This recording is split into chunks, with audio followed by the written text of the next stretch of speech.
Почитувани слушатели на Македонската радио програма, денес разговор ќе водиме со Гоце Панговски, истражувач на македонската историја во Соединетите Американски држави и во Република Македонија, односно етничка Македонија. И исто така беше учесник на последниот семинар 150 години од раѓањето на Гоце Делчев, кој беше мощне успешен семинар во најтешко време во Република Македонија, кога се спори историјата на македонскиот народ. Гоце, добар ден. Добар ден, Ицо. Поздрав до тебе и до нашите слушатели и гледачи во Австралија и до сите македонци широм светот.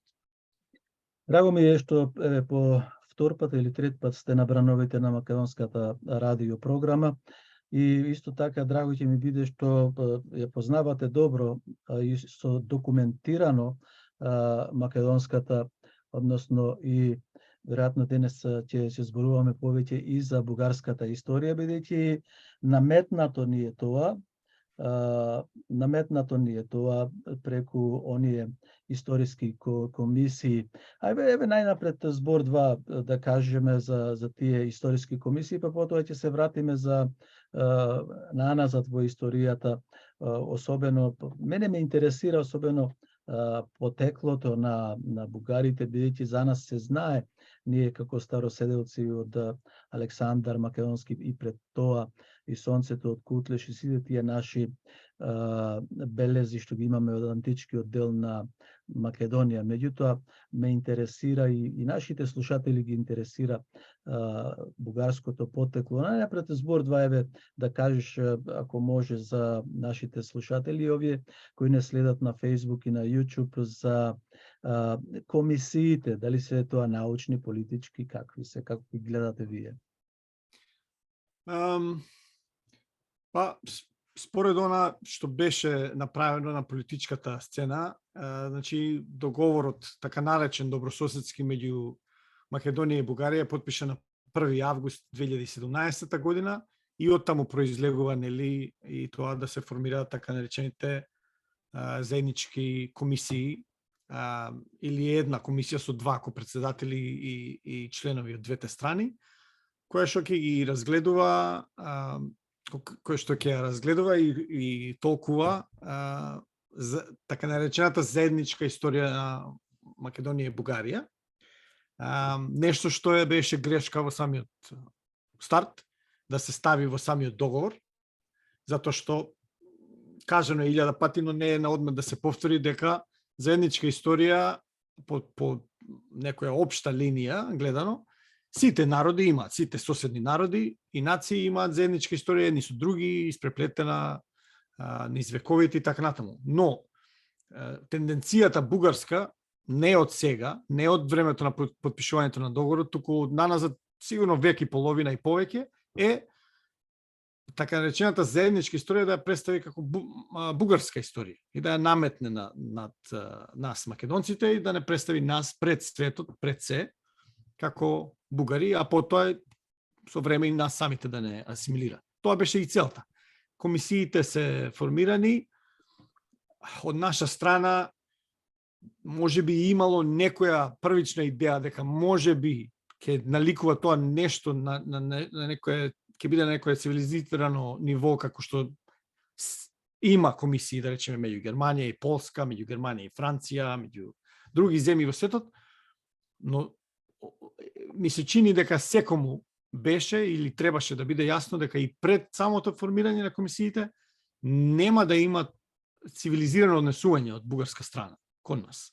Значи комисиите нема да работат како што би работеле комисии на две непристрасни земји, две демократски општества, кои што би ги оставили историчарите да толкуваат историјата и да дискутираат на оној научен начин, како што тоа се прави во целиот свет. Ние знаеме, и двајцата сме учествувале на семинари, и тоа е нормална работа. Дури луѓе кои што се многу блиски пријатели, знаат да спорат на научен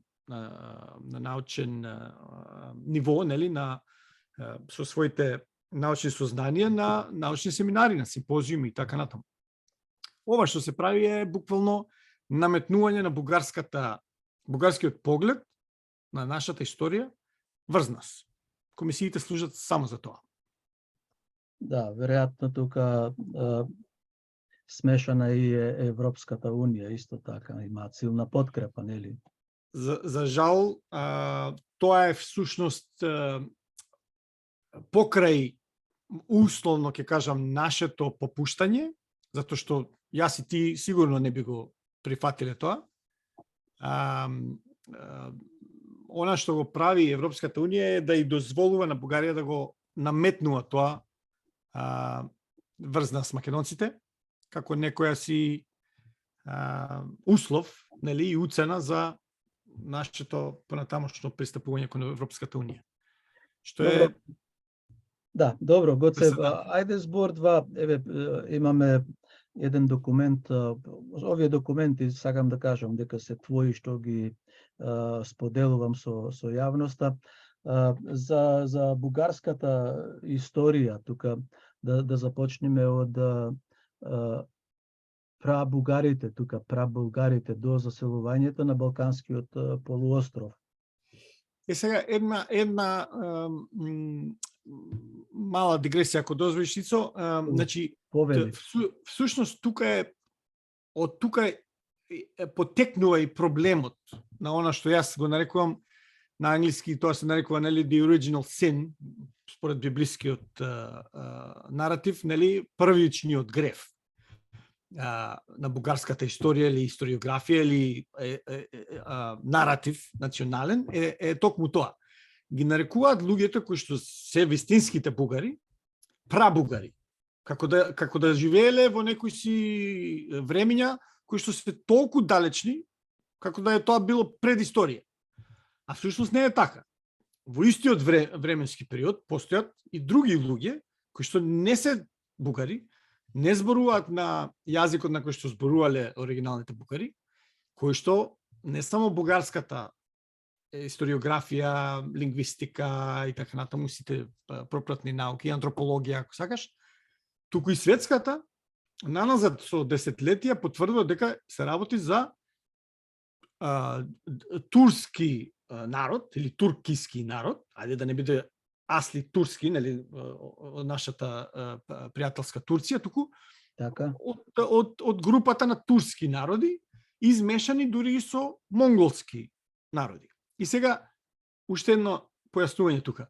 Често пати, кога ќе го споменеме тоа во дискусија со бугарите, тие нас ни велат дека ние сме расисти, дека ги навредуваме или така натаму. Дури тоа се случува и од еден од членовите на комисијата од македонска страна, кој што излегува на нашите медиуми и често пати вели бугарската страна се навредува ако ние ги нарекуваме турко-монголи или татари. Сега, преку овие книги, кои што јас ти ги пратив, и тоа е само мал дел, има многу повеќе, јас често пати велам, вие не си ги читате собствените научни дела. Значи, во нив, самите ваши научници ви кажуваат кои се и што сте бугарите. Не го правиме тоа ние, ниту па ние македонците имаме некаков проблем со луѓето што се од турски потекло или од монголско или од било чие. Сите сме луѓе на земјинава топка. Така. Потеклото си е потекло. Нема тука никаков проблем. Ние со тие народи немаме никаков проблем, напротив. Можеме да бидеме најблиски пријатели. Работата е што ние со тие народи немаме исто потекло. Не сме, значи нашето потекло не е од нив. Тука е проблемот. И бугарите овде се неколку историчари, Гоце, во оваа книга. Да, ова е, значи, издание од 83-та година, ете може да видите наука и искуство, наука и уметност е тоа во превод. И тоа е во тој момент, значи во тие 80-ти, рани 80-ти години, некои од имињата еве на лево од насловната страница може да видите, тие се главните историчари на средновековна Бугарија во тој период. Васил Ѓузелев, не знам, Александар Фол и така натаму. Значи тоа е како... Се извинувам, Гоце, издавач е Бугарската академија на науките. Така е, така е. Значи, од највисоката научна институција во Бугарија е издание. Не е некој... Станува тука збор за некој Така. плагијат. Така. И си пишуваат луѓето она до кое што дошле по научен пат. Значи, дека бугарите происход на македонски значи потекло и рана историја.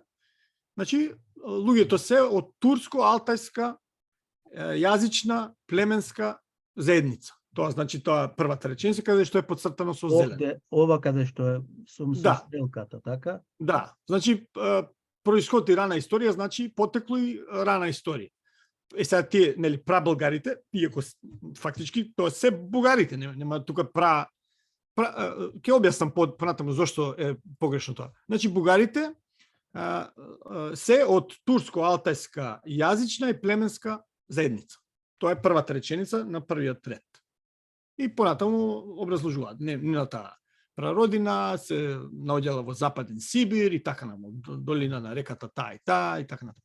Значи они си ја истражуваат сопствената историја на бугарите. И тоа не е никаков проблем. Так. Можеш да одиш на една од следните.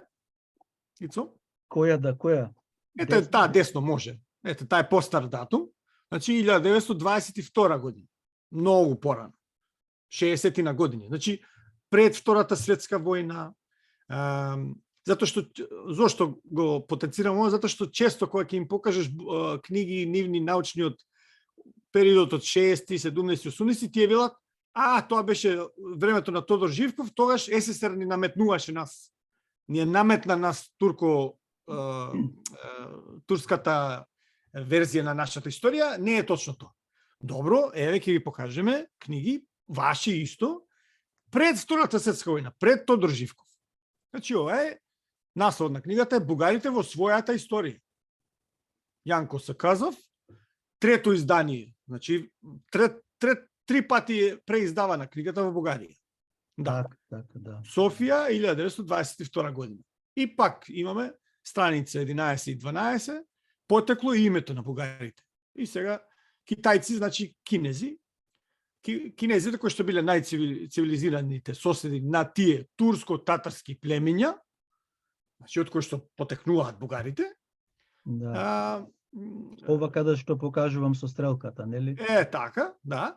И понатаму има следното подцртано е смесени с монголски орди, значи смешани со монголски орди. Значи турско-татарските племиња смешани со монголските орди и на следната страница најдолу сега веќе ги наредуваат кои се тие. Ете, Урти Гур, Кутри Гур, Сири Гур, Унгур, Бургар, Абар, Казар, Дармар и така натаму. Сите тие се, значи, два клона, овие Утри Гури и Кутри Гури, биле два клона, значи две одделни стебла, тоа значи на источен и западен дел на бугарите. Ете.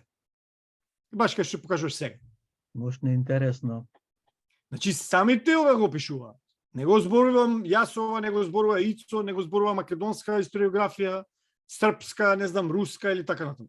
Ова се нивни изданија. Подолу можеш да го објасниш последната реченица?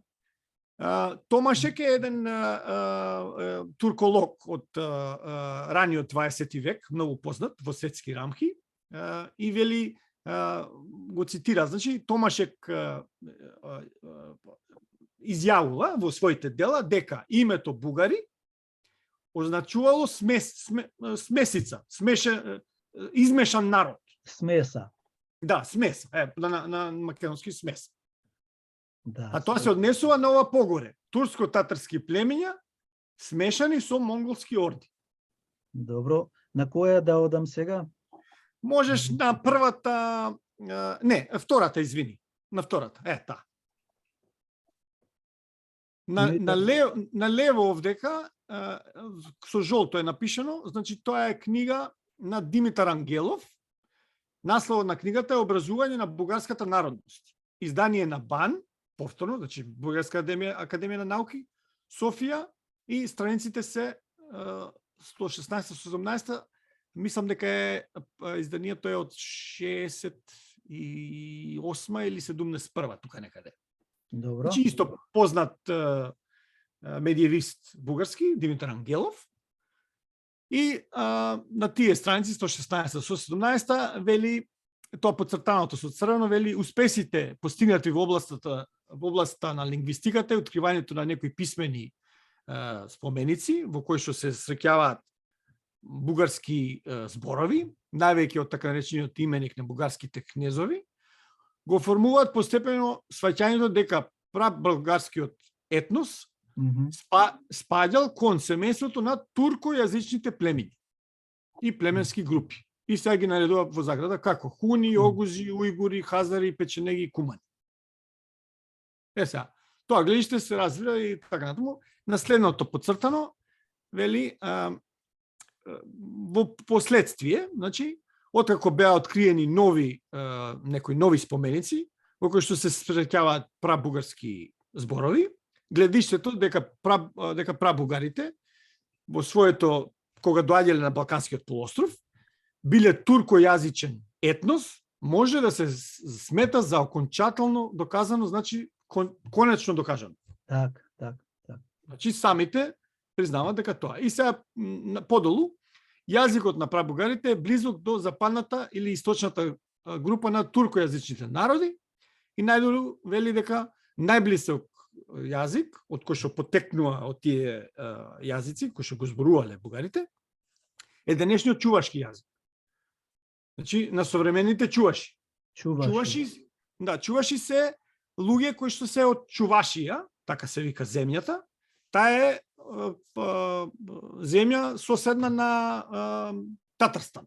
Значи, тие се две републики во поранешниот Советски сојуз, сега Руската федерација. А на десно е научна статија од Ларс Јохансон, тој е исто познат турколог, значи во светски рамки, мислам дека е од швеѓанин. На англиски, значи подцртано долу вели од турската страна на јазиците ги наоѓаме татарскиот, башкирскиот, чувашкиот. Татарскиот и башкирскиот се блиски соседни јазици на кипчакскиот.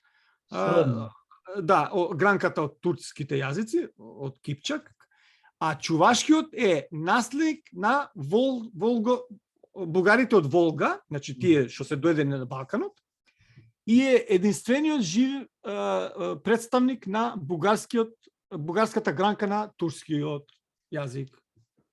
Значи, налево имаме бугарски медиевист, кој што го пишува тоа, на десно имаме шведски лингвист, турколог, кој што истото го пишува. Да.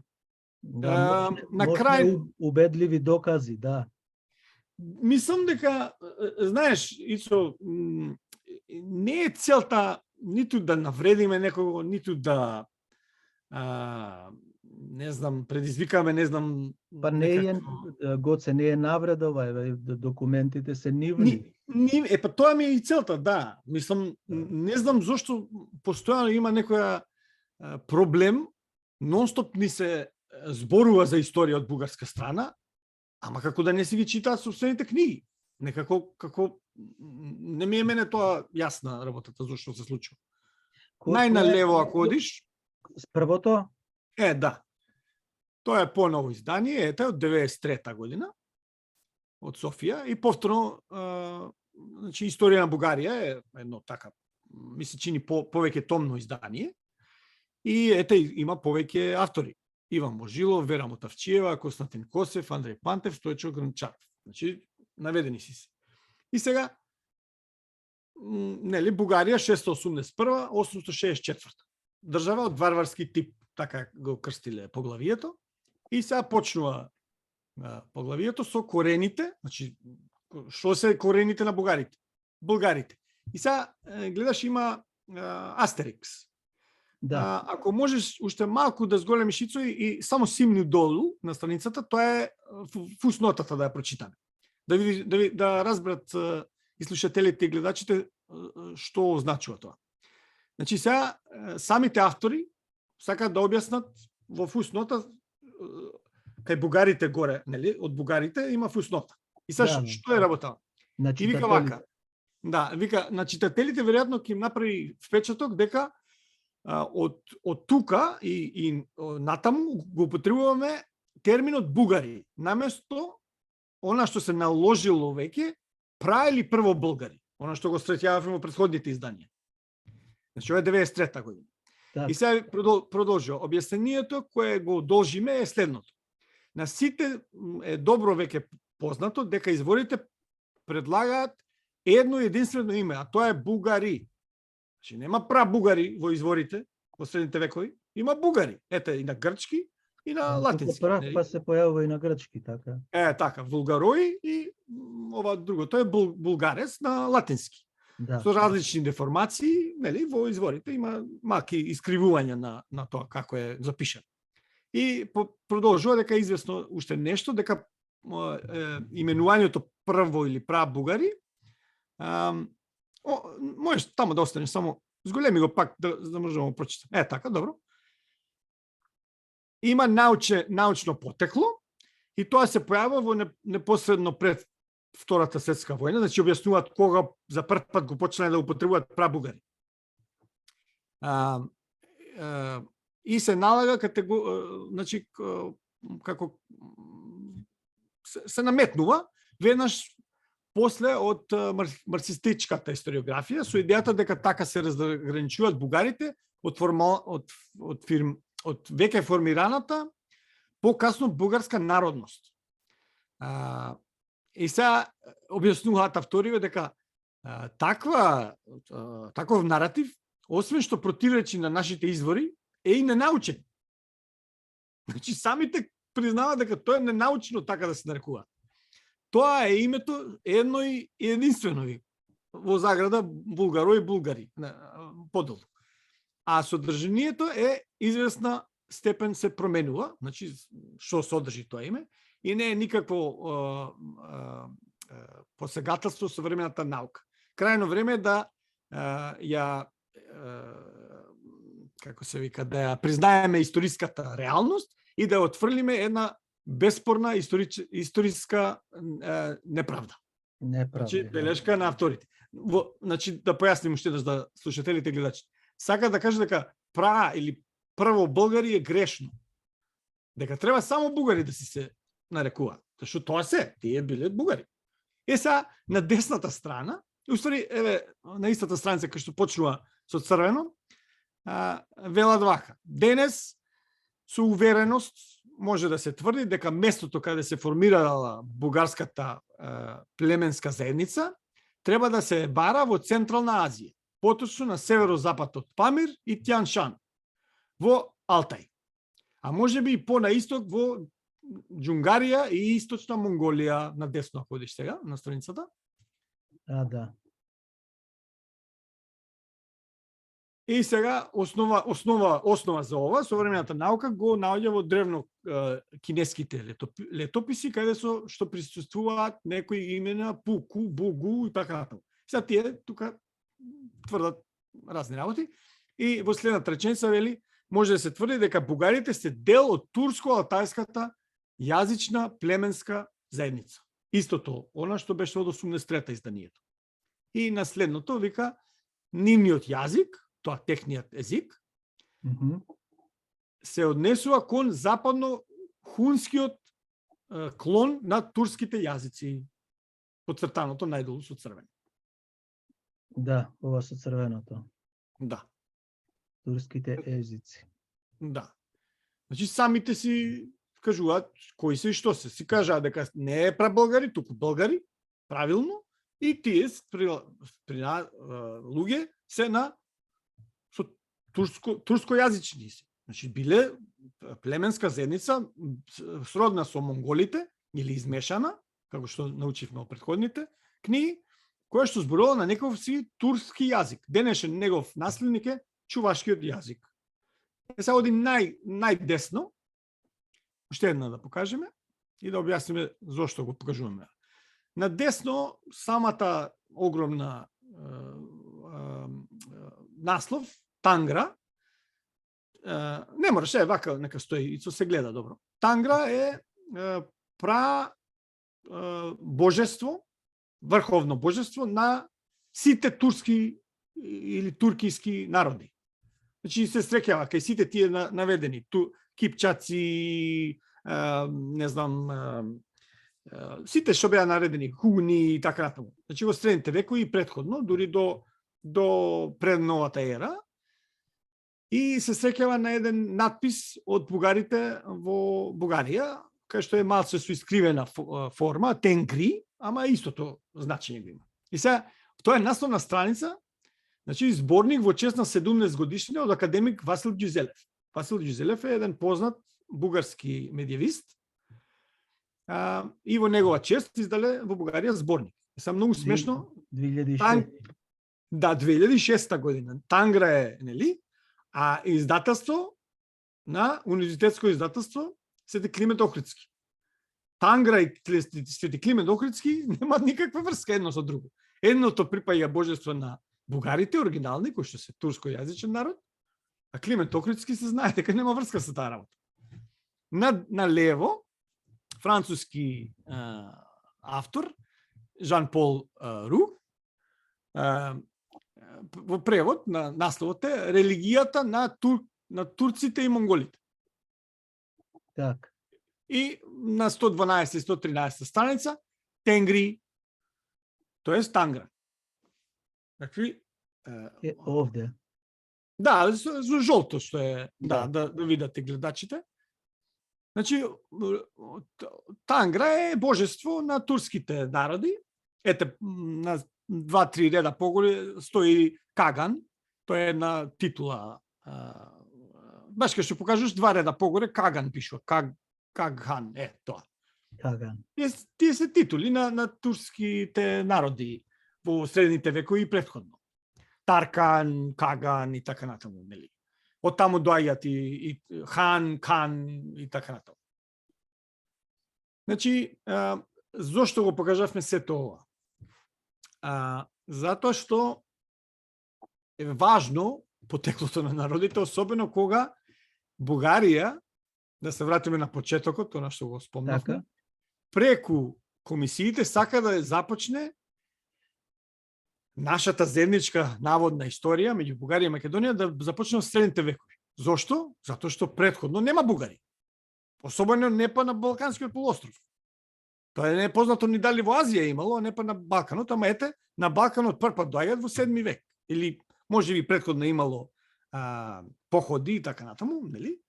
Но како некаква група што станала е, нели, начело со Аспарух. Так. Видовме од сето ова дека Аспарух бил начело на туркојазичен народ кој што верувал во Тангра, значи божество општо турско на турските народи, и изборувале на јазик од турската група на јазици. Негов денешен наследник е чувашкиот јазик. Зошто го потенцираме ова? Затоа што во Бугарија во сите научни институции, од основните училишта, средните, факултетите и постдипломските студии, па дури и на Бугарската академија на науките, и во сите институции, значи научни и образовни, јазикот за кој што светите браќа Кирил и Методија прават глаголицата, се нарекува старобулгарски јазик. Проблемот каде е? Иако е очигледно, ама ајде да објасним.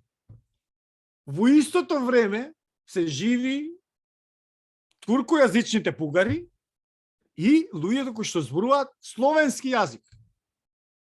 Свети Кирил и Методија се родум од Солун. Солунчани. Солун никогаш не бил дел од никаква бугарска држава, особено не тогаш кога тие се родени и тие се веќе возрастни и веќе се испратени, значи од византискиот цар Михајло III на мисијата во Велика Моравија, Так. за да помогнат на кнезот Ростислав тамо да добие, нели, книги пишани на јазикот на кој што го разбираат луѓето тамо. Да кажеме, ето една смешка, кој што ја напише сам еден бугарин кога се расправавме на една страница со многу од нив на Facebook. Еден бугарин човек, значи не македонец, изгледа му дојде преку глава да тврдат бугарите дека и Кирил и Методија се бугари и се е бугарско. И им рече вака, добро ако во Велика Моравија и тамо збореле старобугарски. Значи, Апла ги фати во лага. И сега тие се сепна, не можат како сега. Сега и во Велика Моравија старобугарски ли зборува? Нема логика таа работа. Значи, уште од хрватскиот славист Јагич, нели, од почетокот, од крајот на 19 почетокот на 20 век, па наваму, тоа многу добро го знаат и нашите лингвисти, во светот не само превалентна, туку докажана беспорно е теоријата дека глаголицата е направена врз основа на говорите на македонските словени од Солун и од неговата околина. Поточно од селата Висока и Сухо во малку на север од Солун. Тоа е истражувано, докажувано многу пати и нема никаква потреба да се докажува повторно, но проблемот е што во Бугарија на празникот на светите браќа Кирил и Методија 24 мај минатата година, значи не ова, минатата година, јас ги следев нивните медиуми да видам како ќе се празнува.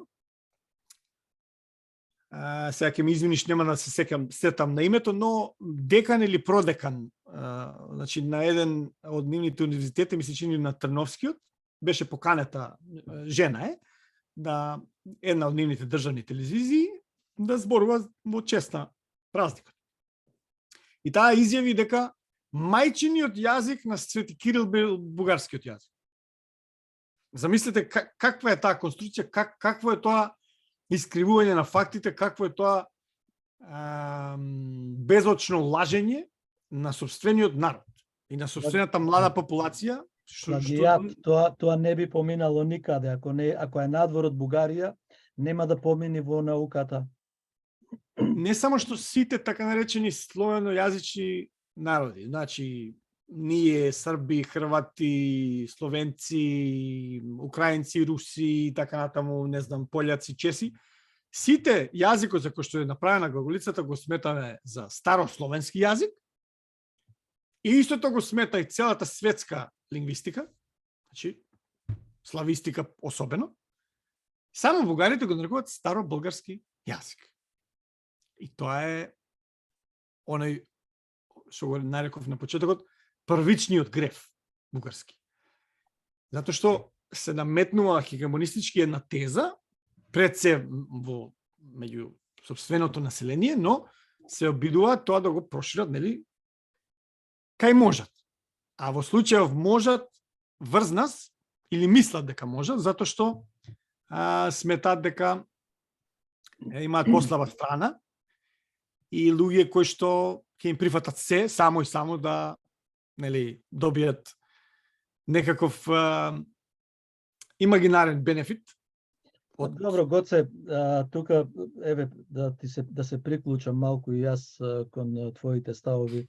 Тој бенефит пак не можат да го имаат како целина. Тие бараат бугари во Република Македонија, меѓутоа воопшто не се интересираат за бугарите во Егејска, во наводници, во Егејска Македонија. Значи 51% од нашата етничка територија, македонците кои еве и ти знаеш, живееш во Америка, во Соединетите американски држави, јас во Австралија, ние сме овде секојдневно заедно со македонците од Воден, од Костур, од Драма, Кавала, од Лерин, Леринско, Битола, Скопско, од секаде. Зошто бугарите само бараат бугари во Република Македонија? Ицо, како кажал нашиот народ, село без кучиња, кој ќе најде некој, прави што стака. За жал, од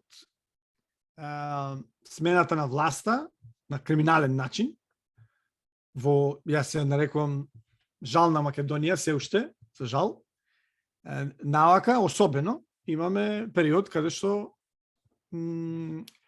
се им е дозволено и очигледно, особено откако видоа што добија грците, преку така наречениот Преспански договор, тие си велат, Зошто па и ние да не добиеме истото. И во таа насока се води целата нивна политика. И нема да запре додека некој од наша страна не рече крај, доста е. Без разлика на тоа дали Европската унија или некои трети сили и моćни центри ќе наметнуваат било какви услови. Мора еднаш да се каже крај. Така, кратко сакам пред да одиме на Втората светска војна со документите, бидејќи беше на семинарот за 150 години да раѓањето на Гоце Делчев, а исто така беше еден и од модераторите на тој научен семинар. Збор два сакам да кажеш околу твојот настап, што кажа околу Гоце Делчев. Особена чест ми беше и задоволство што не само што бев поканет, оригинално требаше да учествувам вака како со тебе, значи преку Zoom. Успеав да најдам многу ефтини карти и во договор со организаторите, особено со професорката Катерина Тодоровска, реков јас ќе дојдам и лично ќе присуствувам на моја и на нивно големо задоволство. Мојот реферат беше за Гоце Делчев како символ на македонците во Втората светска војна, за како символ на ослободувањето и обединувањето на Македонија. Така. И низ безброј, би рекол, дури не може да се добројат местата, имињата и така натаму на каде се е споменат Гоце Делчев буквално како символ на нас македонците во тој период за ослободување од сите робства, затоа што да не заборавиме, ако за другите народи во Југославија, особено за србите, хрватите и словенците, беше тоа војна, сепак, нели? За нас беше буквално народно-ослободителна војна. Ние пред Втората светска војна не сме признаени. Немаме своја државност, не се владееме самите себе си. И по таа насока многу е важно, и јас тоа го потенцирам во својот реферат, е што тоа значи дека претходно ние немаме своји училишта, немаме своји институции, немаме како колективната меморија на сопствениот народ да ја институционализираме, да ја прикажеме на своите помлади поколенија низ школите, низ високите образовни институции. И затоа е уште поважно да се нагласи колку пати името на Гоце Делчев е употребено за именување на од најмали до најголеми партизански единици, значи на македонците. Имаш забележано? Да, и тоа е најважно во сите три дела. И во Пиринска Македонија, и во Егејска Македонија има батальон Гоце. И во Пиринска Македонија исто. Значи, во песни, значи, од тој период е и нашата химна денешна, напишана тогаш. Еве да помогнам јас, командантот на Егејската бригада, на македонската Егејска бригада, Илија Димовски, прекарот му е Гоце. Така е. Илија Димовски Гоце. Така е. Љупчо Арсов го користи исто Гоце како прекар во преписката. Во песни има. Кога се формира, кога ќе дојдеме до тоа малце подоцна, но еве ќе го спомнеме и тука. Кога Бугарија менува страната во сред војна и во сред Софија се расформираат нивните претходно окупаторски единици, дел од македонците кои што се мобилизирани од нивна страна се демобилизираат, ја напуштаат бугарската армија и ја формираат фамозната бригада Гоце Делчев. Значи тоа е од македонци е формирана и таа се враќа во Македонија и да се приклучи кон македонските партизани. Многу значаен документ кој што е јавно да му заблагодариме тука, иако и во рефератот го спомнувам тоа, особено во фуснota, и јас и тој лично си имаме многу добар однос. Пронајдокот на нашиот новинар Саша Узунов, кој што во архивата на Рузвелт најде документ од Вилијам Бил Донован, значи тој е човекот, да појасниме за гледачите и за слушателите, кој што е начело на американската тогашна ОСС се вика, скратеница е, значи Strategic Operations во Втората светска војна, која што потоа прераснува во она што до ден денеска се е познато како ЦИА или Central Intelligence Agency. Значи тоа е мозокот на таа агенција во Втората светска војна. Тој лично пишува меморандум до председателот Франклин Делано Рузвелт да го информира дека се формира бригадата Гоце Делчев во Софија и ќе оди назад до Македонија да се бори за слободата на Македонија. Мислам, тоа е просто неверојатно. До таков детал да стигнеме, би разбрал да е од некој подчинет или обавештаец на теренот и така. Секако дојдено е така до него. Тој сигурно не бил лично таму, но тој е лично подпишан. И меморандумот е испратен од него до председателот Рузвелт. Значи, стои како документ. Јас во меѓувреме контактирав ексклузивно и за тебе и за нашите гледачи и слушатели. Не сакав да биде објавен документот туку така. Значи, сакав да биде научно, нели, како што треба. Се консултирав со професор Чепреганов, кој ми рече дека не е објавен на македонски јазик до сега. И потоа јас стапив во контакт со архивот, значи тука скоро сите американски председатели поранешни имаат своја библиотека или архив во нивно име и таму се чуваат документите кои што се за нив.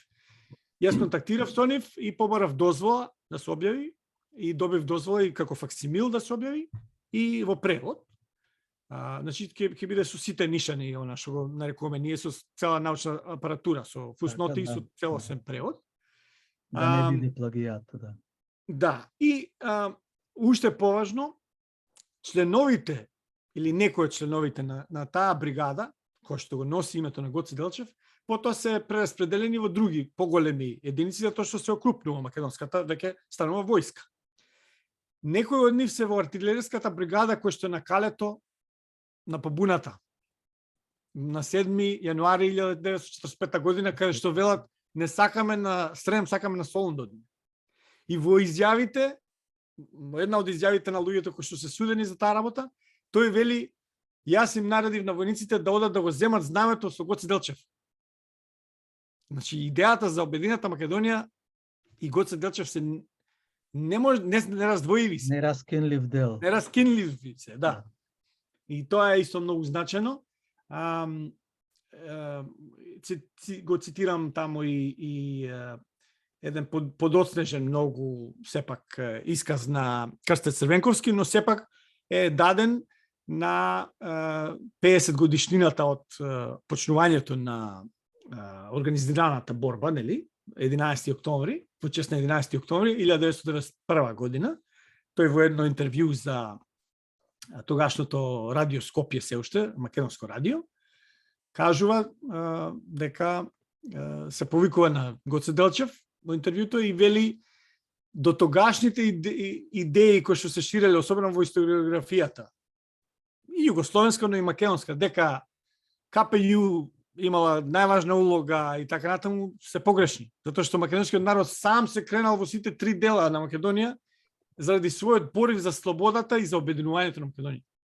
Си го кажува самиот тој учесник директен во целиот период и на највисоки државни функции. Да, така, во Пиринска Македонија беше кренато во јули или во јуни со Никола Парапунов и Иван Козарев. Иван Козарев, да, така е. Тие први дури и на Балканот ми се чини дека се први. Да. Што е многу значено. Бугарите затоа што тие имаат многу мала, скоро никаква подоцна се вадат со некои тамо помали акции, но во суштина нема некоја партизанско движење на бугарска територија. Дури еден од одредите имаат кога се сојузници со Хитлер. Така е. И тоа е многу лесно објасниво. Ицо, мислам, за нас е толку проста работата, ама ето толку ги извитоперуваат историјата, што е просто неверојатно. Ќе ги објасниш овие документите што ги имаме? Да почнеме со окупацијата, или ајде тој средниот, кај што пишува фашисти. Ето. Значи ова е дел од бугарски весник, кој што се нарекува буквално бугарски фашист. Издаване во раните 30 години на 20 век. Значи цели 10 години пред воопшто да почне Втората светска војна. Во Бугарија се има организирано фашистички весници и фашисти. По урнек на италијански. Во Италија е почетокот на тоа движење по светски рамки, но сепак ете бугарите од многу рано и тие се приклучуваат на тие идеи. И антисемитизам имаат отворен, има објавено дела против евреите во Бугарија и така натаму. Нема да го објаснувам, ова тоа е повеќе од јасно за секој што ќе го види. Да имате ваков вестника да тврдите дека немало фашизам во Бугарија е нонсенс. Нема што да се објаснува тука. Да, понатаму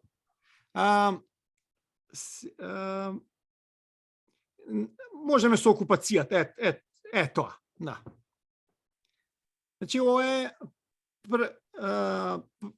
документ од Бугарски воен архив и е директно од денот на почетокот на окупацијата, 22 април 1941 година.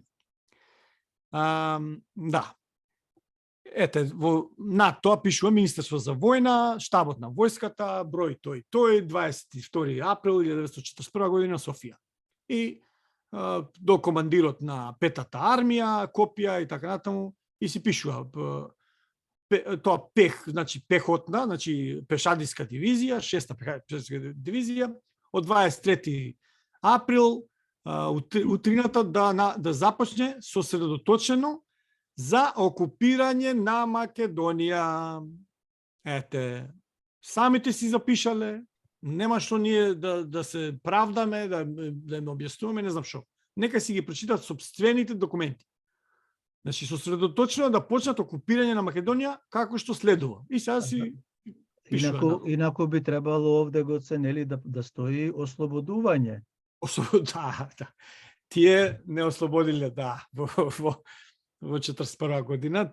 Тоа е една од поголемите смешки. Сега ова што го кажуваат сега во денешните, овие последните 3-4 години, овде ако било тоа така, треба да стои ослободување на Македонија и види, и знае зашто не можат до толку не се дрзнуваат да го пишат тоа така. Иако и го има по нивни портали и така натаму, дури се сретнува дека ја ослободувале Македонија во 41 година. Затоа што ја сменуваат страната во сред војна, затоа што мора после нешто пак да кажат како сега од другата страна пак ослободувале. Тука е проблемот. Ќе дојдеме до тоа. Така. Стави од тој кај што беше бугарски фашист весникот, десно од него едно. Ето. Богдан Филов. Да, ова е од дневникот на Богдан Филов. Богдан Филов беше професор по археологија, ми се чини, пред војната, и за време на Втората светска војна е премиер на Бугарија. Значи, тој и царот бугарски се главните луѓе во Бугарија во Втората светска војна. Ова е од неговиот личен дневник објавен во Бугарија. На страна 305 објаснува, значи ова е пред окупацијата да се случи, некаде, ми се чини март месец 41 година, на подцртаното пишува ние треба веднаш да побрзаме и да ја окупираме Македонија. Значи самиот си кажал и Богдан Филов дека се работи за окупација на Македонија, а не ослободување. Подцртаното така. Да. Веднаш действително, значи акционо треба да побрзаме да ја окупираме Македонија. Затоа што во тој период тие се препираат со германците до каде да ја окупираат Македонија. Затоа што другата страна окупацијата е италијанска. Италијанско-балистичка, фактички албанска. И сега работава е до каде. До каде ние да добиеме, до каде да добијат италијаните. А најсмешната работа е што ни едните ни другите на терен тие не освојуваат ништо. Германците се тие кои што ја покоруваат кралска Југославија. Воено, нели? Овие доаѓаат на готово. Ако сакаш и од тој аспект, ништо тие дури ни окупација не извршиле како што треба. Мислам, ако сега веќе навлагаме во детали, ама тоа е така. Значи, Да. тие не се бореле на терен. Сега можеш, Ицо, на црното тоа. Тоа. Ова е, мако ако го смалиш, за да го прочитаме цело, ова е цитат од Ченто, од автобиографијата на Ченто. Самиот Ченто пишува. Значи, да прочитаме. Знаев дека македонците со душа чекаа да се тргни српската власт, па затоа во почетокот ја дочекаа бугарската војска како ослободител. Подоцна се уверија и бугарската власт не е ништо подобро од српската. Тоа можеше да ги мотивира да се приклучат во борбата, но само ако им беше јасно дека таа борба се води за обединување и самостојување на Македонија. А тоа можеше да биде, значи на Прилепски си пишува со биди, ако македонските партизани се борат на своја, а не на туѓа земја. Затоа неколкумина се спротиставивме на тој предлог и се застапувавме, ако веќе не можеме да се справиме со германската војска и сме принудени да ја напуштиме Дебарца, тогаш да одиме на исток или југ, каде што зимата е поблага, ама во Македонија. И сега на што се однесува овој вториот дел? Ченто тука се противи на предлогот на Светозар Вукмановиќ Темпо, кој што е присутен во главниот штаб кај на македонската војска, кај што е Ченто, кога се притиснати од германците во офанзивата, кога се наоѓаат на теренот на Дебарца, Темпо вели, ајде сега сите да се повлечеме македонските партизани према Косово и нагоре према Босна и Херцеговина. И Ченто и Апостолски велат, нема шанси. Ние се бориме за слобода на Македонија и за обединување. Затоа е ова го зборува Ченто, дека нема да никој да ни се приклучи во борбата, да ги водиме во Босна и Херцеговина да се борат. Нема зошто да го прават тоа македонците. Така. Понатаму? На лево сликата, тоа е само слика, ама чисто е показател, знаете, тоа е некој аеродром, влезот на аеродромот, Втората светска војна, ете го бугарското знаме. По царот Фердинанд е крстен, таа некоја, мислам, некој аеродром е ова, не знам точно каде, и германската кука с крст. Значи заеднички. Си стојат. А бугарите кога го сменаат црвеното со зелено? Како мислиш? На знамето? Да. Од претходно им е зелено. Тие го копираат руското знаме, нели, руското е бело, сино, црвено, тие е зеленото, од Татарстан исто има зелено. По таа линија изгледа. Не знам. Ама порано е. Тоа е направено негде во 19 век. Јасно се гледа, тука мислам, тоа се бугарски војници. Сега можеме да покажеме ова на лево тоа. Значи, доаѓаме до моментот, не, извини, ова кај што има црвената стрелка, покажи го, Ицо, ако сакаш. Тука. Ова е од член 25 дел, член 21 од договорот за примирие со Бугарија. Потпишан 47 година. Значи, после војната, сојузниците начело со Соединетите американски држави, СССР и Обединетото кралство, Велика Британија, и сите други сојузнички земји, меѓу кои веќе тогашна федерална Југославија, во кој што испаѓа Македонија, е на едната страна, Бугарија е како на другата страна. И се треба да се потпише мировен договор. Во членот 21 на почетокот вели загубите причинети на Југославија и Грција од воените действија од бугарската окупација на териториите на тие држави ќе бидат обештетени од Бугарија на Југославија и Грција, при што ќе се земе предвид дека Бугарија не само излегла од војната против обединетите народи, значи на сојузниците, туку и објави и во сушност војна против Германија. Значи, во смисла да се земе предвид тоа дека ја сменила страната во сред војна, за да има олеснителни околности. И сега долу, ако видиш, на истиот параграф пишува кој колку. Сумата ќе биде да Грција 45 милиони штатски долари, значи американски. Штати е Да. сојузни држави. Држава. Значи сума за Грција, а за Југославија 25 милиони американски долари. И сега подолу ќе видиш на член 3, на точка 3, се смета според противвредност на доларот на Америка во златен паритет од 1 јули 46 година, тоест 35 долари за една унца злато, тогашни. Јас правев некои пресметки, во денешни пари тоа е милиарда и нешто долари, овие 25 милиони што се за Југославија. И сега да бидеме фер, Бугарија официјално ја окупира најголемиот дел од денешна Вардарска Македонија, без западниот дел, значи градовите Тетово, Гостивар, Кичево, Струга се под италијанска управа. И ја окупира југо-источна Србија, денешна. Значи, на тоа се мисли, кога се вели во мировниот договор, 25 милиони, еве да одделиме 5 милиони за Србија, 20 милиони за Македонија да бидат од репарациите. Тоа е огромна, скоро милиарда долари во денешна противвредност, Ицо, според ова. Значи, ако е 35 долари по една унца злато, денешна. Сега, да знаат гледачите и твоите слушатели. Со Бледскиот договор, 47 година, и меѓу државните добри односи тогашни, меѓу Тито и Ѓорги Димитров, и преговорите, нели, да се прави федерација и така натаму, и Бугарија да влезе во некоја федерација, па има препирања дали да биде Југославија и Бугарија или Бугарија да влезе како седма република.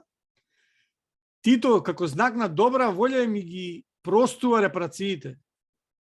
Без да праша Македонија, без да... Затоа што Бугарија најголемите зулуми ги прави врз Македонија. Тие репарации треба на Македонија да дојдат. И јас искрено, од она што следиме, не знам дали знаат гледачите, пред мисечни месец дена, Полска побара официјално, не знам, огромна сума пари од Германија како репарации за Втората светска војна. Значи, да. Исто така Грција, кога имаше кризата пред неколку години, кога падна во банкрот и најголемиот дел на кредитите им беа од Германија, се бранеа со тоа што велеа Германија треба нас да не исплати репарации за окупацијата во Втората светска војна. Значи Македонија има целосно право да си ја бара репарацијата од Втората светска војна, затоа што Тито ја отпишал во име на добра волја, а највеќе дека Пиринскиот дел на Македонија ќе си се врати во Македонија. Дали се врати? Не се врати. Тие нивниот дел не го исполнија. Штом така, репарациите треба да се исплатат. Добро. Гоце, ти ми спомна за некој документ кој ќе го презентираме за прв пат. Видиш, тој не ти го пратив. Чекај, ќе ти го пратам на чатот тука можам или како да го пратиме? Тој е до сега невиден, не е познат. Чекај да видам дали можам на чатот тука да ти го испратам. Не, на имейл пратиме го, на мејл. Добро, зборувај понатаму, со кој ќе одиме понатаму? Крајното десно, ајде.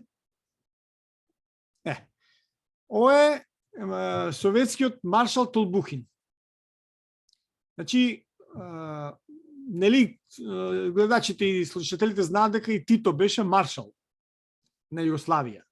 И сега не знаат голем дел од гледачите дека тоа не беше, за Југославија беше некаква врховна титула, но во однос на она како е доделена, тоа е фактички Советскиот сојуз доделува највисока титула, тоа е на генерал некаков од советски тип, е маршал, еден од нив е овој Толбухин.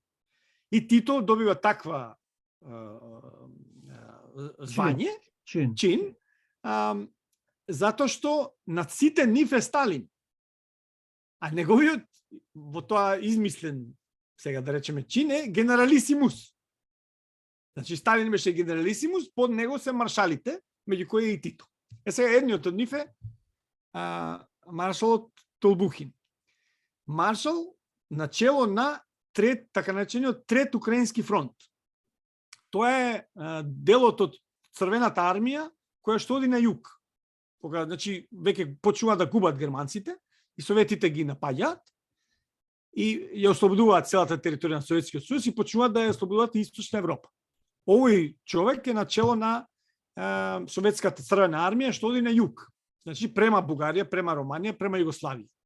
И кога доаѓа на северниот дел, значи Романија е веќе ослободена, доаѓа до Дунав скоро.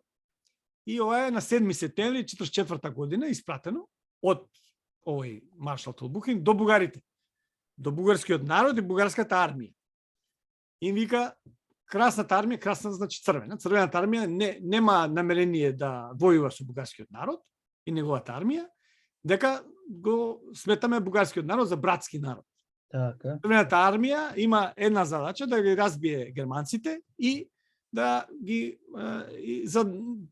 набрзо да настапи општиот мир.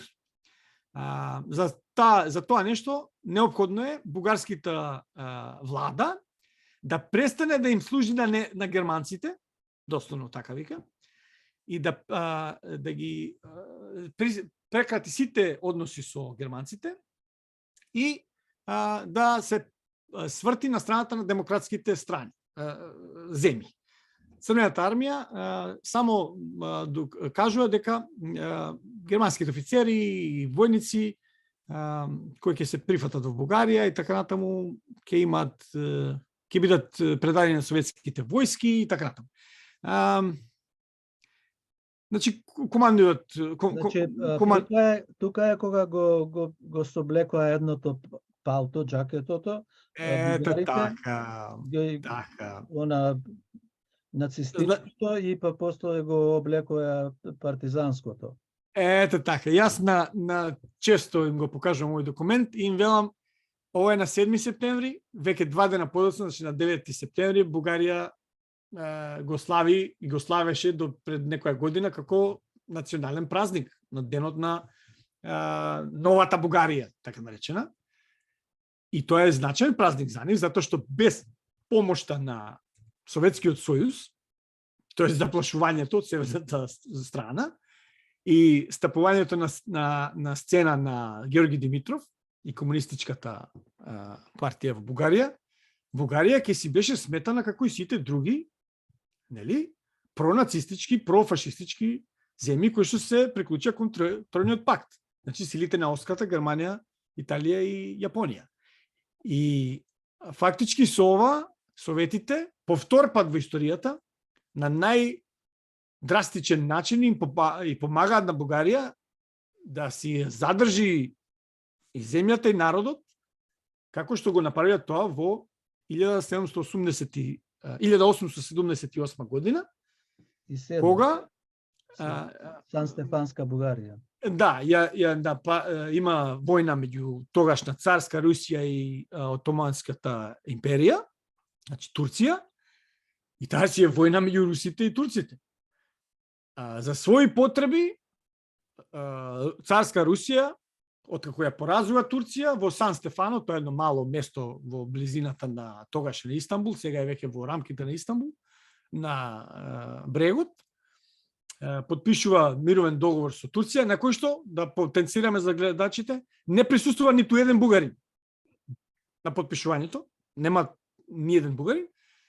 Русија ја приморува Турција под сила на оружје и на победена страна да признае некаква си Сан Стефанска огромна Бугарија за потребите на Русија, за да излезе Русија на Егејското море и да ги завладее на Јадранско море. Не се простира до Јадранско, ама до Егејско дефинитивно. Ама е огромна една држава која што никогаш не можела ни да существува, затоа што нема, не е никаква етничка целина, никаква. И веднаш 3 месеци подоцна Берлинскиот конгрес тоа го санкционира и баш на таа основа, дека тоа е невозможно такво нешто да се случи. Значи се вратиме во Втората светска војна. 2 дена подоцна, 9 септември се случува и ја менуваат страната од верни служители на Хитлер, му стануваат верни служители на Сталин.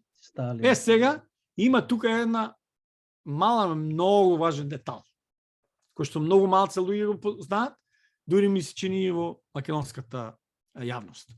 А тоа е документот еден налево од ова. Од кај што си сега, еден налево. Одма, не тој, следниот, тој. Ова е од, значи, насловот е комунике за средбата меѓу председател на Националниот комитет за ослободување на Југославија маршал Јосип Брос Тито и делегација на бугарското правителство и бугарската влада. 5 октомври 1944 година. Пред да го прочитаме документов, да појаснам за што се работи. Тито во тој период се наоѓа на Вис, островот Вис, во Јадранското море, таму му е базата, таму има британски трупи и има и руски. Мислам, од сојузниците. Многу помалку руски, но на таен начин од Вис, не знам дали беше директно или преку Бари, преку Италија, со руски авион Тито прво доаѓа во Романија, во Крајова, од Крајова во Москва директно кај Сталин. И таму ги договараат сите работи за како ќе се одвиваат следните чекори во војната, како ќе се учествува Црвената армија, докаде, како. Тито е викнат затоа што од сите овие источноевропски подоцна земји, само во Југославија има организирано партизанско движење кој што е фактички сила на терен. Другиве немаат. Бугарија особено нема ништо. На враќање од таму, повторно во Крајова во Романија, Тито застанува. Чиј е овој документ, Гоце? Објавен и во Југославија беше, ама ова е од бугарска книга. Работничко дело. Да, објавен во работничко дело во Бугарија, ама ова ми е мене од зборник на во Бугарија објавен за се вика надвреш меѓународните договори на Бугарија. И е таму објавен. Так. Значи, му доаѓа бугарска делегација на Тито во Крајова во Романија во октомври, на почеток на октомври. И се договараат. Што договараат? И еве се да преведеме. На 5 октомври 1944 се случи средба меѓу председателот на НКОИ на Југославија Јосип Брос Тито и делегација на бугарската влада на Отечествениот фронт, значи на Георги Димитров, на чело со Добри Трпешев и Петар Тодоров. Разговорите протекоа во срдечен и пријателски тон и во дух на взаимно разбирање. Се да појасним. Разбирање значи тоа. Значи да појасниме за гледачите, во тој момент Тито не е ништо во Југославија. Ама овие знаат од кај дува ветерот, дека после војната Тито ќе биде главен во Југославија и тие доаѓаат да се молат за да бидат веќе сменија страната во војната, ама не ги признаваат баш сојузниците за еднакви. Сега до вчера беа со германците, ме разбираш. И сега постигнато е согласност. Точка 1. За војната сотрудничество значи кооперација, значи соработка. За војната соработка во борбата против заедничкиот непријател, германскиот окупатор. Видовме преска кој беше окупатор. Сега наеднаш германскиот окупатор. Добро? Точка 2. За сите прашања кои што излегуваат од меѓусоседските односи и пријателското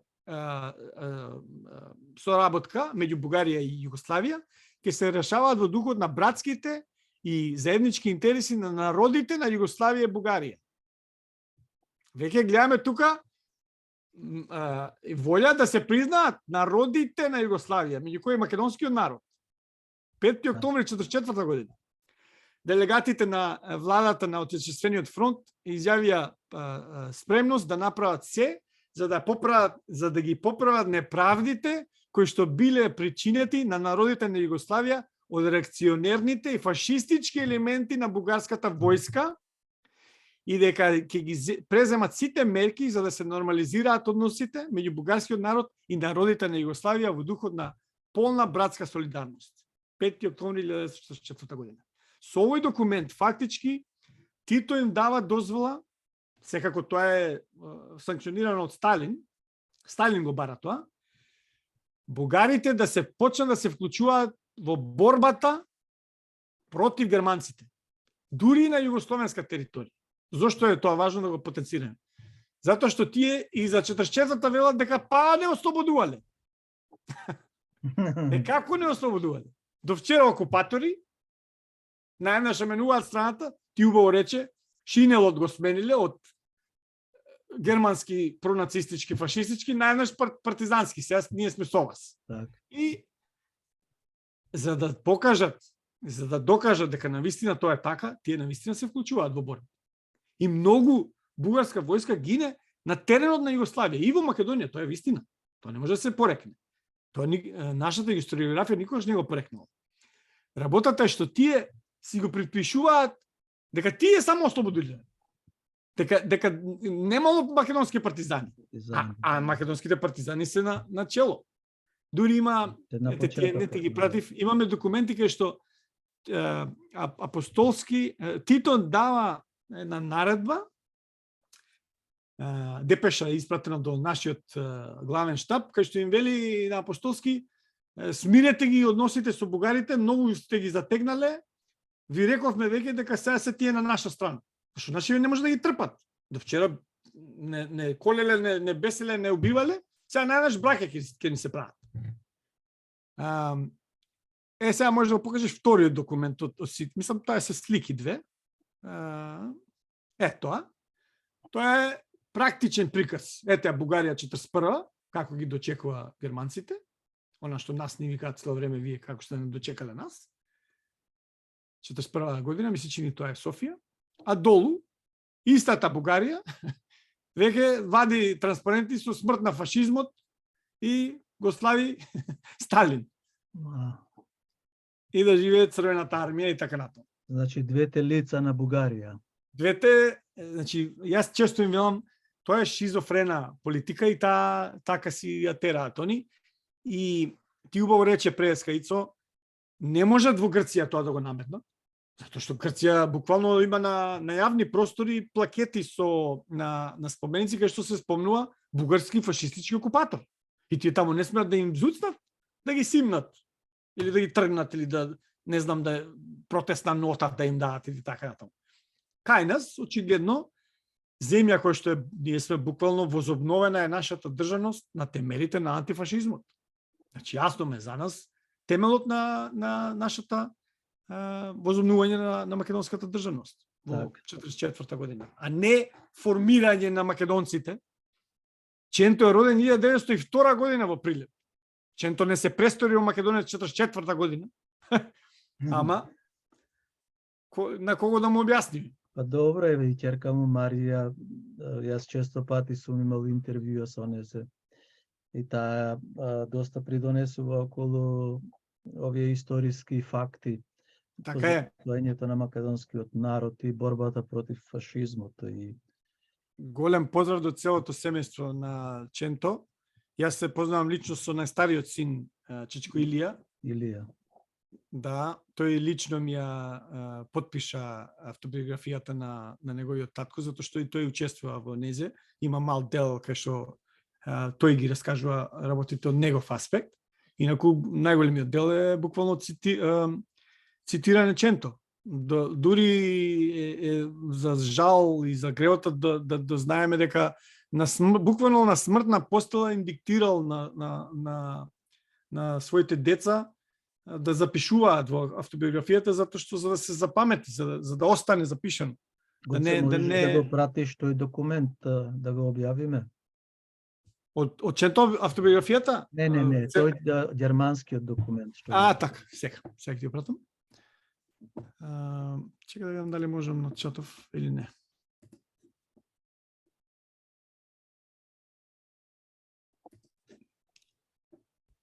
Тој е, ќе биде ексклузивен тука и тоа баш ми е мило. Сега да видам како сум го крстил. Добро.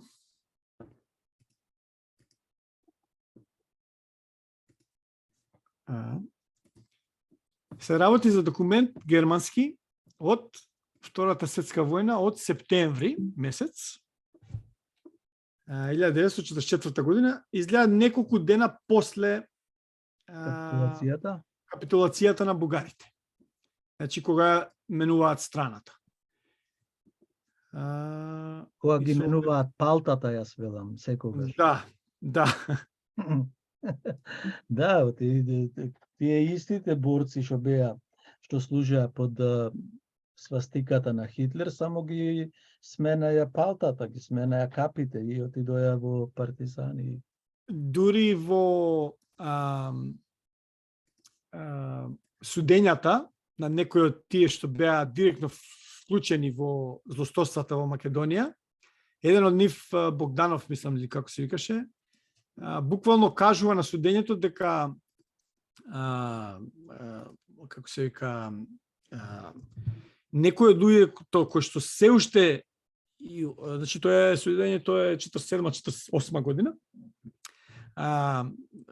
се уште се во бугарската држава и во тоа време биле директно вклучени во прогонот, убиствата на македонците за време на војна. Значи тие не ја доживеа онаа судбина која што требаше да ја доживее Бугарија како држава, да ги плати, да ги сноси последиците за своето однесување 3,5 години претходно. Значи, како, Гоце, како тие и сега ден денес го вадат цар Борис III дека не ги депортирал евреите од Македонија? Кој ги депортира? Јас не ги депортирав, јас не издавав наредби. Кој е тоето толкување? Значи, тие се тука на теренот, тие кои што се окупатори. Покажавме од нивните документи. Нема сомневање за тоа. Мислам, тоа секој што има било каква сомнеш не треба да го има, затоа што тоа е повеќе од јасно. Германците се тие што го бараат, тоа е вистина. Но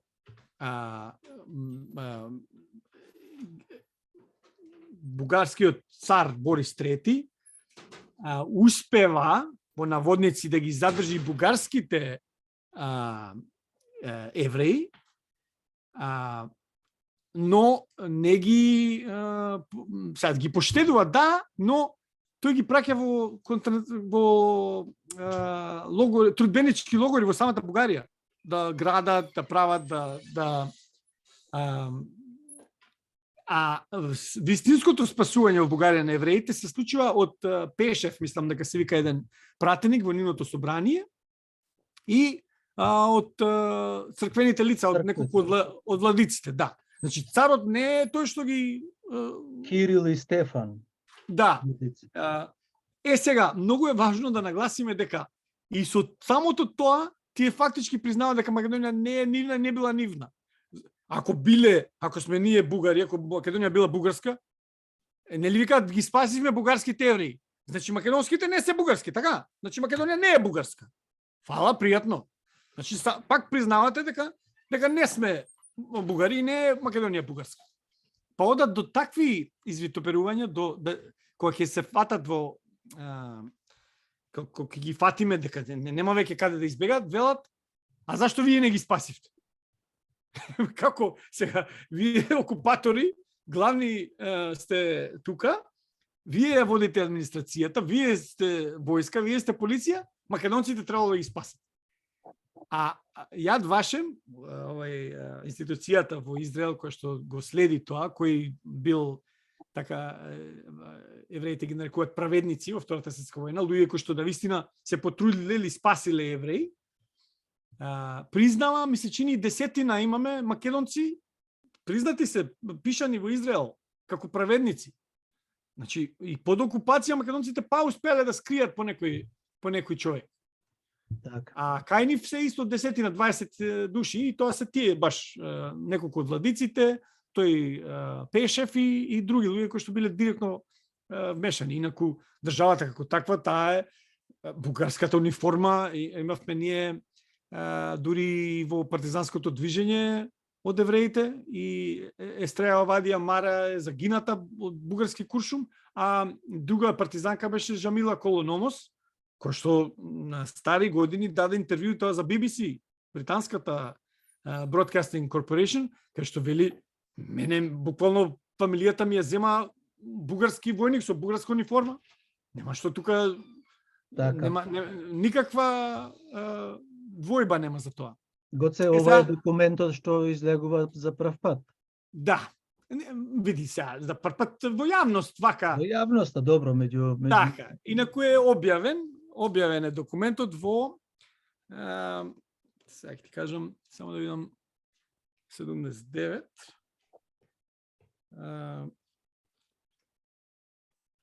на страна 354-355, ете ги долу страниците, од оваа книга, која се вика Бугарското управување во Вардарска Македонија 41-44 година, зборник на документи.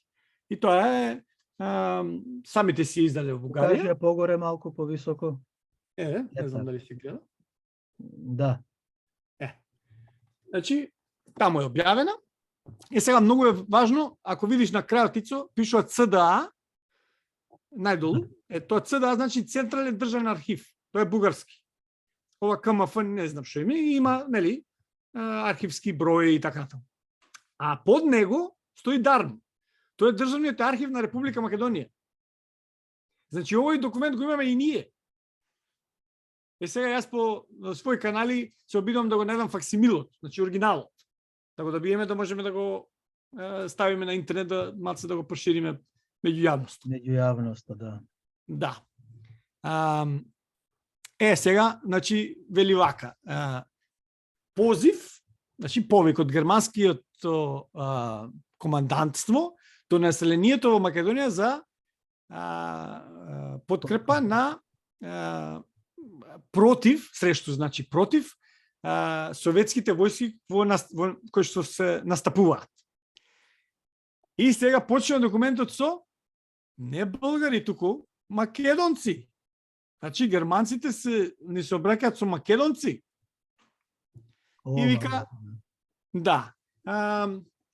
Чекај само јас да не знам како некако да го намалам кај мене. Добро. Зашто го имам целото преведено, да не преведувам сега директно, туку да го читам, најлесно така ќе ми биде. А и за гледачите по-брзо.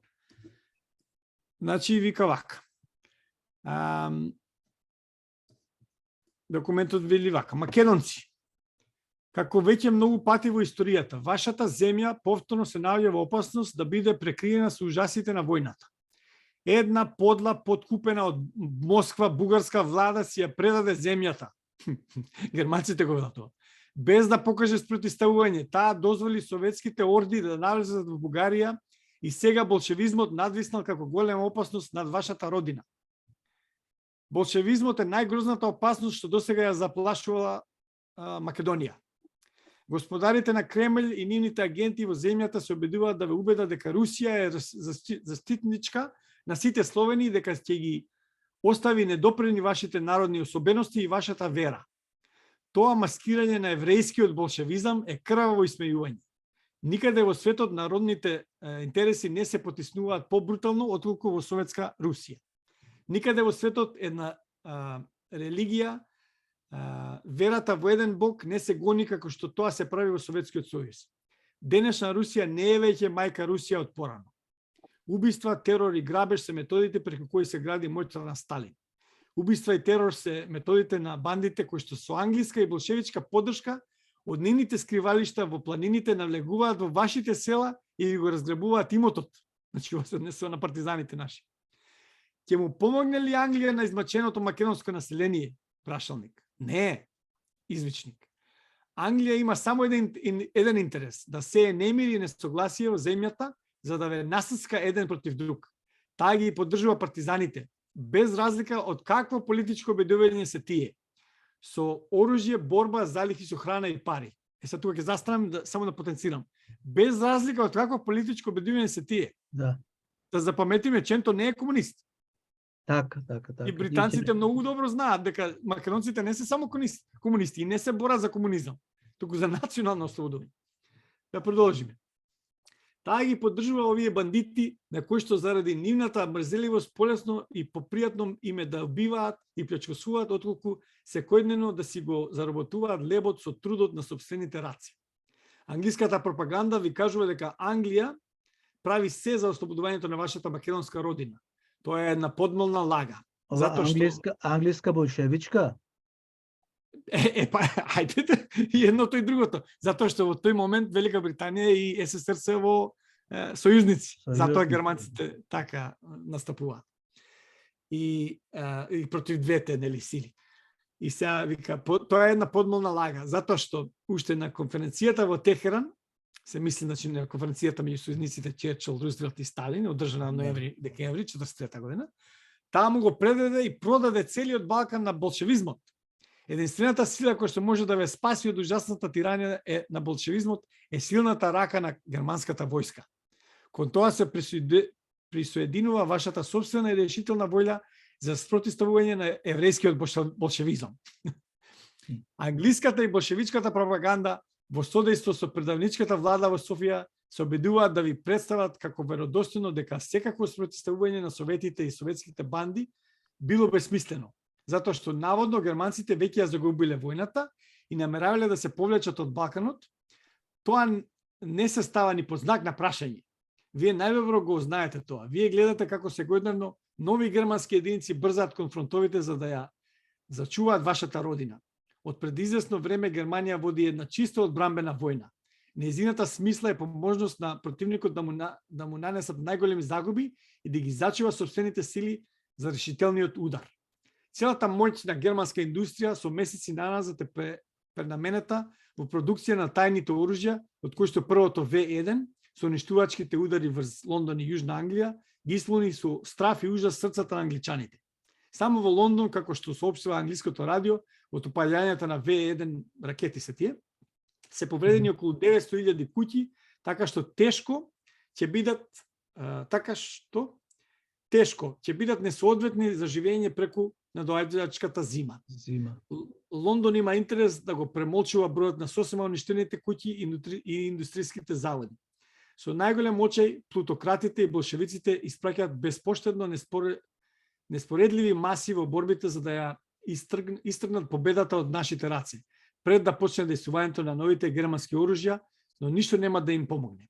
Дури генералот Ајзенхауер, главниот командант на англо-американските војски на Западниот фронт, после поразите што ги доживеа кај Анхем, објави дека веќе не гледа можност да го предскаже исходот на војната. Ова се однесува кога напаѓаат нели американците и британците од западната страна преку Нормандија. Има еден период кај што германците прават контрафанзива и настапуваат повторно кон Франција, но тоа е краткотрајно. И крајниот и најважен дел. Германската победа е сигурна, велат. Германија дури не мисли да се повлече од македонското пространство и да го предаде на населението незаштитено на советите. Германскиот војник од годишната борба и преку стекнатото искуство ги познава болшевиците. Тој ги запозна ни во Русија во целата нивна бруталност. Затоа тој се бори со сета сила и жестокост против се што е болшевичко и еврејско. Дали тоа се советската армија, бандите на Тито или убиците потполувачи на Фадил Хоџа, ова е најважното, национални македонци. Значи така ни се обраќаат германци. Поддржете ја таа борба на германскиот војник против болшевичките разбойници и болшевичката опасност на истокот. Само така вашата земја може да го добие постекуваниот мир. Само тогаш вие ќе можете мирно да си ги вршите своите работи, само тогаш вашиот живот и вашиот имот ќе бидат зачувани. Германија нема никакви претензии во Македонија, после војната населението ќе може слободно да реши како да ја уреди својата политичка и државна иднина. Германскиот војник е пријател и заштитник на македонското население. И ете најдолу од каде е земен документот. Значи, национални македонци, и сега за гледачите и за слушателите да потенцираме и да направиме една паралела. Во дело тоа што ни го прави Европската Унија, а во најголем мерка Франција и токму Германија денеска, и фон дер Леен доаѓа кај нас, и од говорниците на нашето македонско собрание ни собраќа со македонци, ни вели македонски јазик, ама во дело им дозволува на бугарите брутално да ги негираат нашите најважни идентитетски маркери. Значи, истото и тогаш национални македонци, ама од друга страна на бугарите ќе им дозволиме да ви прават што сакаат. Така да историјата се повторува. Ако не ја научиме, тешко си нас. Ајде, Гоце, да го заокружиме подолго интервју, долго интервју. Каде сега има заедничка историја со македонците и со бугарите? каде се тие допирни точки од ова што прикажавме сега, каде може да се најдат допирни точки или пак евентуално нема ништо ние заедничко со нив. И јас и пред да почне било какво потпишување на било каков меѓудржавен договор и формирање на комисии и така натаму, сум рекол многу пати, пак ќе повторам.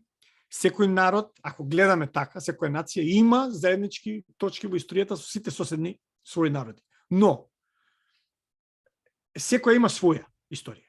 Секој народ, секоја нација некако дошла да стане нација, таа има сопствена историја. Како бугарската, така македонската, така српската, така германската, грчката и така натаму. И секоја има право на сопствена историја и да ја излучува, и да ја истражува, и да ја обзнанува, и да ја шири, да ја учи, да ги учи на неа своите нови поколенија. Нема право ниедна соседна или поголема или посилна или било каква држава да и наметнува на друга држава и друг народ која историја и каква историја да учи. Особено не историја која што буквално е асимилаторска, е подчинувачка, е понижувачка и е орудие преку кое сака Бугарија да го оствари она што, како што гледаме, не го остварила во Втората светска војна. Значи, истите работи, да не се лажеме, тие што малку познават историјата на Втората светска војна, бугарите истото го правеа во Македонија. Затоа е важно да се потенцира дека македонските партизани со тоа што ги именуваа своите партизански одреди по името на Гоце Делчев, ми покажува на бугарите дека не сме ние бугари, вие лажете. И еден друг документ исто што го имам објавено поодамна и почитуваниот Светозаревич Покорни го објави во неговата книга е од истиот зборник, каде што се фатени македонци уште 41 година на Илинден, бугарската полиција ги уапсува со слики на Гоце Делчев. И кога ги испрашуваат што е сликиве, зошто ви се? Затоа што Гоце Делчев е македонец, не е бугарин како што вие не лажете. И Македонија е на македонците, и Илинден е македонско востание за борба за Македонија. Гоце Делчев се борил за Македонија, а не за Бугарија. Тоа им одговарале. Уште 41 година. Така да, преку меѓудржавни договори, пред се да се санкционира историја е непојмливо.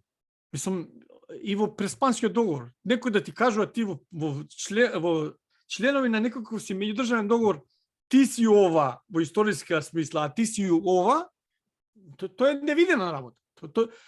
Не знам каква војна да сме изгубиле ние. Тоа не би требало да се потпише, а не па вака. Кешки многу пати е речено да изгубевме војна, па да се случуваше ова, а вака е непојмливо. Ама за жал се случува. Гоце, благодарам многу, се надевам дека направивме добра работа и ќе стигнат овие документи и во Република Македонија и во Бугарија, па сега полесно е со овие со социјалните мрежи и на секаде на светот навистина вредни работи објасни и се надевам дека ќе продолжиме и понатаму да соработуваме и да правиме вакви убави интервјуа. И што ти благодарам од се срце, поздрав до тебе пред се, до сите македонци во Австралија, до сите наши слушатели, гледачи, до сите македонци во светот и особено во нашата Република Македонија. До гледање.